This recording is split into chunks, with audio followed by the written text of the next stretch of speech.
Welcome friends. நாம் இந்த வீடியோவில் இந்தியாவையும் இலங்கையும் தாயகமாக கொண்ட வறட்சியை தாங்கக்கூடிய ஒரு காட்டு மூலிகை செடியை பற்றி தான் பார்க்க போகிறோம். இந்த செடியோட இலைகள் முதல் வேர்கள் வரை எல்லாமே சித்த மருத்துவத்திலையும் ஆயுர்வேத மருத்துவத்திலையும் பாரம்பரியமாக பயன்படுத்திட்டு வராங்க. இந்த செடியோட வேர்களையும் இலைகளையும் வச்சு மூலிகை தைலங்களும் எண்ணெய்களும் தயாரிக்கிறாங்க.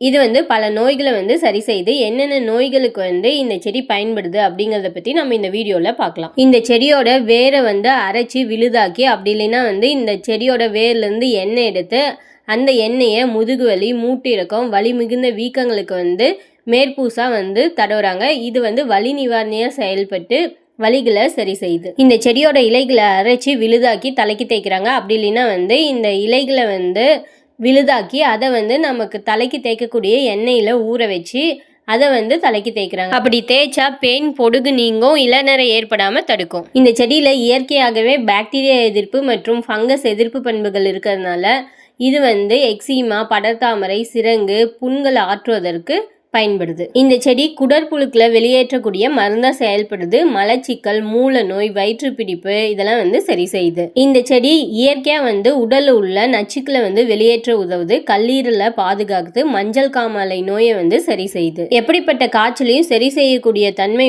இந்த செடியோட இலைகளுக்கும் வேர்களுக்கும் இருக்கு. சுவாச பிரச்சனையான ஆஸ்துமாவை சரி செய்யவும், விஷப்பூச்சிக்கடிகளுக்கு சிகிச்சை அளிக்க இதனுடைய இலை மற்றும் விதை சாறுகளை பாரம்பரியமா சித்த மருத்துவத்திலையும் ஆயுர்வேதத்திலையும் பயன்படுத்திட்டு வராங்க. இவ்வளவு நன்மைகளை செய்யக்கூடிய இந்த செடியோட பெயர் என்னன்னா கோபுரம் தாங்கி. இதனோட English name false water willow. இதனுடைய சயின்டிபிக் நேம் ஆண்ட்ரோகிராஃபிஸ் எக்யூஐடஸ். நன்றி.